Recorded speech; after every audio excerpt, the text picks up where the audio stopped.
play around with the budget this way. He will remove money from critical items and divert it to useless and unquantifiable things like youth mobilization tours under State House. Revising budget, initially, I was going with a figure given to us to 78. Now it is to 80 trillion, because if a budget of 72 you are adding 8, we are now going to 80 trillion, the total budget. These supplementaries 1, 2, and 3 have revised the budget, as I said, you need to take note of that, to now 80 trillion. This revision carries far-reaching consequences for the economy. Financing these supplementary requests through borrowing will automatically raise the public debt. Remember, we are already borrowing 32 trillion to finance the approved budget.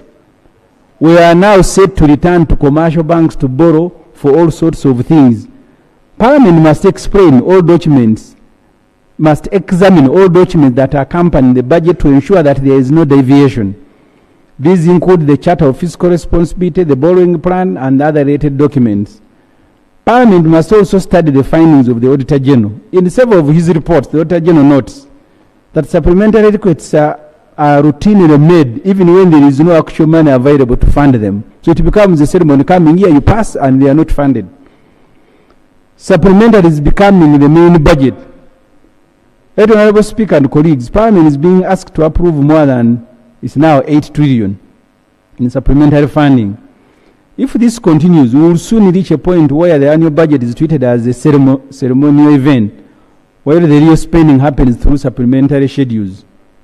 Road contracts that have been running for years cannot be classified as emergencies. Oil palm compensation has been ongoing for a decade. The UPDF hospital in Mbuya has appeared in 3 consecutive supplementary requests. Donor exits, such as you said, have been announced far in advance. These, by the time we did the budget, we knew that you said they had gone. We knew that money had been withdrawn.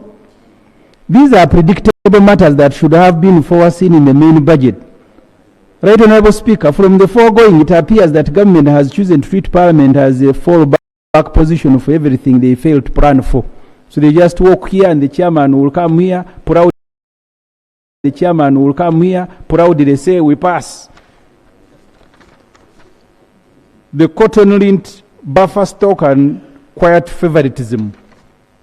The Minister of Agriculture is requesting 6.1 billion shilling for what they describe as support to the cotton value chain. The first component is to cover the transport of cotton-linked for fine spinners. The second component, which they revealed to the committee, is government's plan to purchase T-shirts from fine spinners and then sell them to the Uganda Tailors Association to recover the money. So you can imagine, you are borrowing money to buy T-shirts. Right, Honorable Speaker and colleagues, this is where the alarm bells ring. We are being asked to believe that government is going to buy T-shirts using public money, hand them over to a private association, and then somehow recover the funds. This is the kind of transaction that begins in a ministry and ends in a political rally. You've seen where candidates are going, especially the NRM candidate, even in Karamoja, where 62% don't have clothes. He has dressed an entire rally. That is in the report of, you can't say order, this is the report of the census. The trouble is that you don't read. Ugandans have seen enough election seasons to recognize when something is not adding up. Cotton farmers in Acholi, Teso, Buked and Western Nile have waited for real support for decades. Their cooperative generally collapsed. Their farm gate prices remain miserable. Yet instead of helping farmers, government wants to subsidize the logistics of a private textile company and then buy T-shirts using the consolidated fund. The same fine spinners have supplied apparel to government programs before. Now government is positioning itself as their biggest customer in an election period. Supporting the textile sector is important, but not through hurried subsidies, opaque transactions, and a sales arrangement that no one can reasonably verify. If government wants a national textile strategy, let it table one. This business of buying T-shirts for tailors using taxpayers' money is not a strategy. It is a risk, and Parliament must not approve it blindly. Agriculture areas and the geography of favor. Right, Honorable Speaker and colleagues, tea seed seedlings areas have become a permanent feature of supplementary budgets. Apple seedlings, also supplied on credit, have now joined the queue. This is a system where suppliers deliver for years without a budget and expect Parliament to clear areas at the end of each financial year. It is not sustainable. Worse still, the same districts benefit repeatedly. Some parts of Western Uganda appear almost every year in Ministry of Agriculture submissions. Meanwhile, farmers in Northern Uganda have no tea nurseries, no larger scale seedling support programs, and no agro-industrial facilities.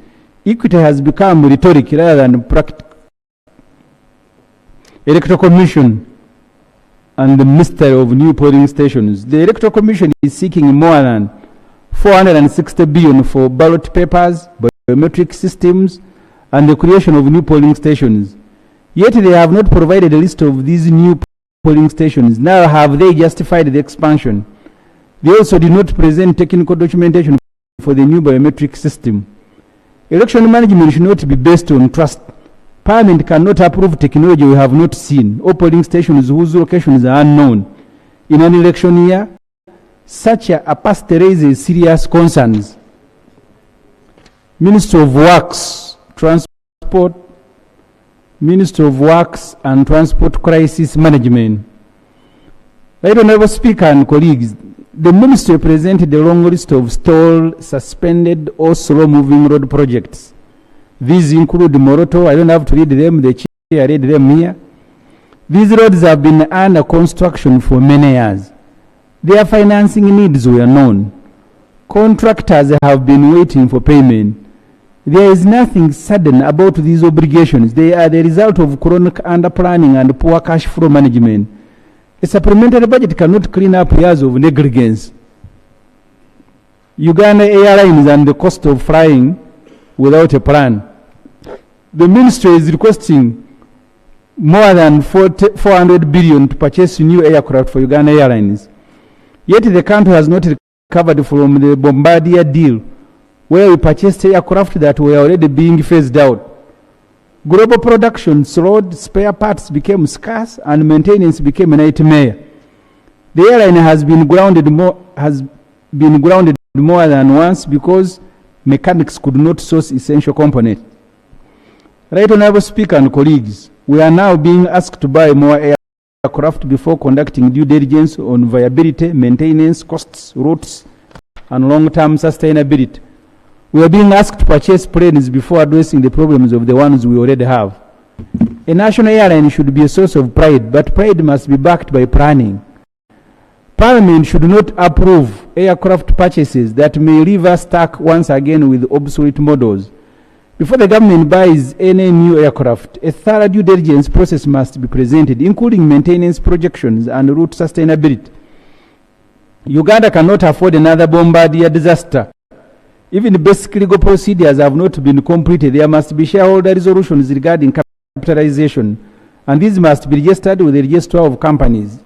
We have a report of the COSASE which this Parliament approved. That's why I didn't include it in the report. In the report of COSASE approved here, COSASE recommended that we should be leasing instead of buying, and Parliament approved. Now it cannot be the same Parliament that approved leasing, now is saying buying. People who read Hansard will wonder which sort of Parliament was this one. Water and energy in this area. Honourable Speaker and honourable members, the Ministry of Water and Environment is requesting funds once again to connect 156 villages under SCAP 100. Yet they cannot even provide a simple list of these villages. They want to expand umbrella water systems before addressing the same system that are unreliable and already too expensive for our people. Similarly, right, Honourable, the Ministry of Energy and Mineral Development still has electricity poles standing like abandoned monuments in many trading centers following the rationalization of RARE. Transformers are nowhere to be seen and hospitals spend hours in darkness, yet the same ministry is demanding billions for new connections while the old unfinished work is conveniently ignored. Right, Honourable Speaker, this country needs proper sequencing, not a rush to announce new projects. We should complete what we start. It makes no sense to seek more money when already funded work is still hanging. Let us fix what is incomplete before moving on to the next project. Defense and nugatory expenditure hidden behind classified budgets. Right, Honorable Speaker and colleagues, the first problem before us is the ever-expanding envelope of classified expenditure. Every year it grows, every year it returns, and every year we are expected to approve billions we cannot trace, verify, or interrogate. That's how nugatory spending hides in plain sight. When money enters a classified corner without clear boundaries, it comes out as a bill to the taxpayer with no evidence of value created. A country cannot build accountability on invisible figures. It is in that context that other concerns emerge. Take the UPDF National Referral Hospital in Mbuya. This is not a classified project, yet it appears repeatedly in supplementary budgets with no clear progress, no timelines, and the same items returning like a bad chorus. Even more confusing, the National Medical Store is seeking supplementary funding to supply commodities for the same hospital, while the Minister of Defense is also requesting 10 billion to capitalize the hospital. Two different votes, one hospital and no clarity on who is actually responsible for what. This is how wastage takes root. Parliament must insist that hospitals are completed, budgets are harmonized, and the taxpayer is not billed twice for the same medicine. UDC and the perpetual bailout model. Sorot Fruit Factory is now a yearly visitor to this house. Every financial year it needs capitalization.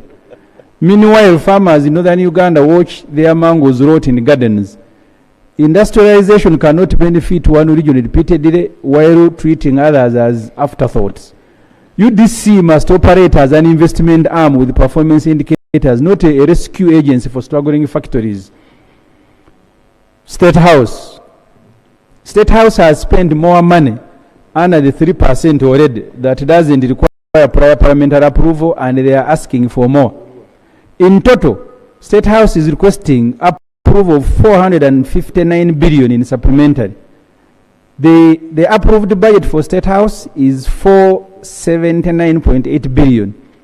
This will bring total State House budget to 939 billion this financial year. This is a revision of 95.9%. This translates into 2.5 billion per day and 107 million per hour, including at night when State House occupants are supposed to be sleeping. Considering that we are spending 1 trillion on parish development model per year, and you know parish development model is supposed to finance 3.5 million households, translating into 14 million people. So the amount of money we are spending at State House is equal to the amount of money we are spending on 14 million people to get out of poverty. The money we are spending on the residence of our dear leader is equal, as I said, to money spent on 14 million people. Can you imagine some of the money State House is asking for, which we will borrow, is for youth mobilization tours? You have seen my friend, the Honorable Barugahari, is addressing a rally every day asking younger people to support an old man. These State House requests must be rejected with all the contempt that it deserves. Recommendations are here. First, reject all supplementary requests that represent poor planning rather than genuine emergency. Require the Minister of Agriculture to produce a full cotton value chain report before any further support private companies like fine spinners. Freeze all agricultural areas until an independent audit verifies supply, distribution, and impact. Demand a national equity framework to ensure balanced regional development in agriculture, energy, water, and industry. Require the Electoral Commission to provide a list of new polling stations and full documentation of the biometric system before funding is approved. Finalize tolled rural electrification works before releasing funds for new connections. Require government to present a detailed due diligence report on Uganda Airlines aircraft purchases before approval. Demand audited performance and sustainability reports for Sorot Fruit Factory and all UDC investments. Mandate quarterly implementation reports to Parliament for all supplementary expenditures approved. Right, honourable members, in conclusion, the people whose taxes we oversee do not enjoy supplementary lives. They walk long distances for water, they give birth under torchlight, they watch government planes fly over their villages while waiting for electricity poles that were erected 5 years ago. They deserve planning, not improvisation. They deserve fairness, not favoritism. They deserve a government that manages their money with discipline. This minority report is presented in defense of those Ugandans whose taxes you are about to authorize luxury spending. We refuse to endorse worst political convenience or poor planning. We dissent because it is our responsibility to do so.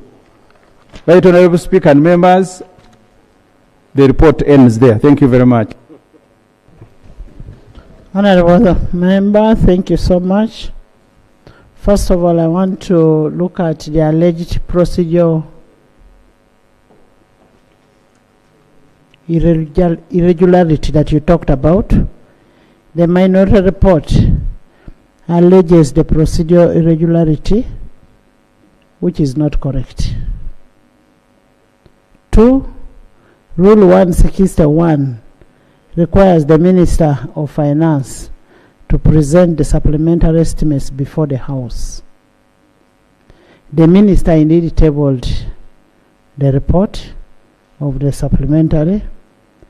Today, if you look at today's order paper, clearly it provides for the laying of the supplementary schedules, which was done. The laying was done. The accompanying document done. The accompanying documents were duly attached to what the minister laid. And as I said before, that we did a administrative referral because members were on recess. And when we did that under Rule 8, there is nothing that would, there is a precedence that has already been set on that. And then secondly, the accusation that the House has flouted the Constitution, that is also not correct. Article 156(2) of the Constitution has been duly complied with. The Minister introduced the supplementary on behalf of the President. The request was duly referred to the committee. The committee is reporting and has reported. I want to also, and when the supplementary is presented, the supplementary has the amount that is required, the purpose of that amount, and it has the vote.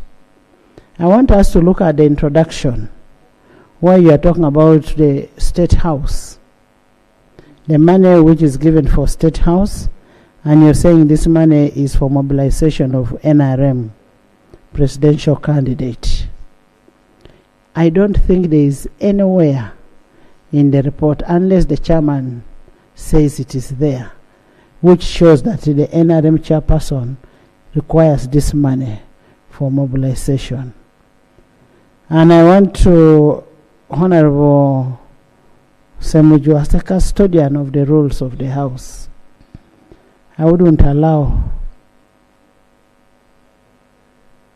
any statements that make this House look dirty. Because if it is not indicated anywhere, why are we importing statements into the report? Maybe I need to find out from the chairman, is the money meant for mobilization, the money which is classified? Because let's avoid the irresponsible reporting. Right, Honorable. The money which is here is for youth mobilization activities. All youth of Uganda, the government pays a lot of attention to the youth issues. And we are all, like even Parliament has observed that we have got many youth, and youth need what we call affirmative action. So government provides money for youth mobilization activities, for youth livelihoods, for better life skilling and so on. That's why we have even the hubs, skilling hubs, all that are done under State House. It's not an irregular activity. It's benefiting our youth. And it is not benefiting NRM. No. Let's All the youth. avoid this business of bringing NRM into this. Let's, Daudi. Madam Speaker, this is my report. Yes. I need to explain. You see, the moment you don't follow the rules, you run into trouble like this one. The law requires production of work plan and procurement plans for the money before you authorize spending. Can the chairperson of the committee table evidence here of work plan and procurement plans for this money? Then I will come here and apologize. This money for youth mobilization. Before cabinet approved this, the work plan was presented to cabinet. It's supposed to be presented before a parliament under the Public Finance Management Act, not cabinet. We are not supposed to do work for cabinet. You see, we're in campaign time. We should also appreciate what Ssemujju is going through. He's doing his campaign now. Honorable Ssemujju, we are with you. Don't worry. That's unfair on me, Madam Speaker. Actually, you are the one doing campaign. Madam Speaker. Where is the procurement plan and work plan? Madam Speaker, that Honorable Ssemujju is in the campaign. We are also in the campaign. And also we have a presidential flag bearer of NRM in the campaign. So when you blackmail that we are looking for money to mobilize NRM youth, we have a duty to object and tell the country that this is a program being run under State House. It is a program that was there before the campaign. It is a program that is seeking to remodel the youth livelihood program. It is a program that State House is implementing even way back before the elections started. So to insinuate that this is money that is going to mobilize NRM youth, no. This is completely not true. But also, Madam Speaker, there is another issue which was raised where the minority member is saying that each minute State House is spending this amount of money.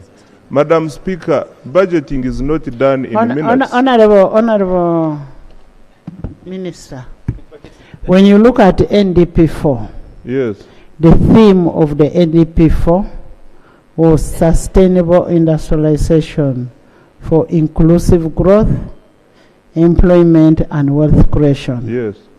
Enhancement of human capital development. Yes. And that's where that is where it this falls. kind of money. And also there is the work promotion of empowerment and household programs for the youth. Yes. That is what is in NDP4. Yes. Thank you so much, right. And then you look at Objective 5 of NDP4, the development and operationalization of value addition, specifically on issues that regard the youth in this country. Yes, Madam Speaker, and also additionally, there is a work plan to all these processes. We don't just cook numbers. The numbers are informed by the work plans and the activity schedules. So, and Madam Speaker, the people who are running the Treasury are sober people. I want to believe Honorable Ssemujju knows my background. There are things I cannot just do. I cannot give you money without a basis. I need proper documentation. I must make sure the law is followed. I must make sure that in the future when you ask me, I should be able to defend myself. Thank you. Thank you very much, Right Honourable Speaker. I have respect for Honourable Musasizi. This House, we approved a program under political party and organization, and we approved money under iPod. To this date, 2 billion shillings for FDC we have not received. Even the NRM has not received. How is it related? Because he is saying, that Honourable Speaker, he saying he cannot release money without program. But money for political parties, we had a program, we approved it here, we have not received it. Why is not releasing money which was approved under program? Honorable members, the 2 billion you're talking about is an arrears. Is an arrears which has not been budgeted for. You did not requisition. You did not requisition for it. We don't give you before you ask for it. Did you ask for it? Right, Honorable Speaker, thank you very much. We had a meeting, we asked for that money, and Honorable Mao even wrote a letter. Yes, it is. Honorable members, handle your issue politically. Honorable members, handle your issue politically. I know it is campaign time, you need money. Handle it politically. Honorable members, yes, Honorable, let me hear from Lob.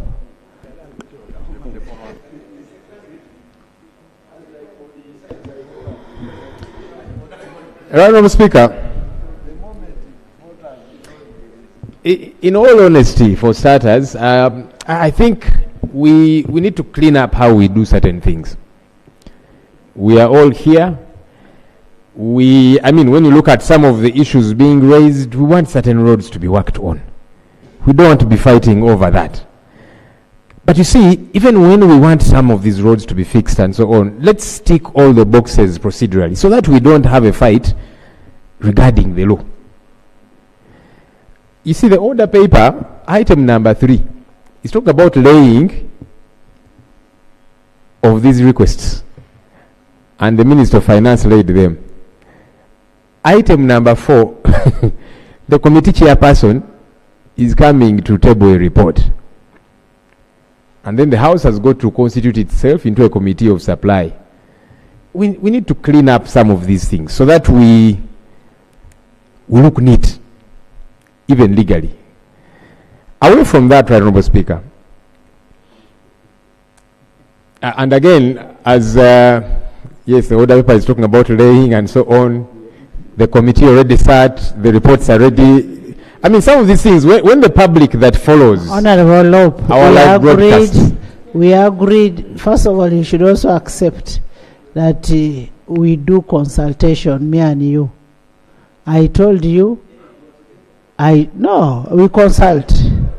I told my Lope that we received these loans because it is urgent. I did administrative referral. And he said, well, it may not be very smart, but since it has happened, we consult. You get it as an institution. Right, Robo, and I want to thank you for that consultative element. It happened this morning.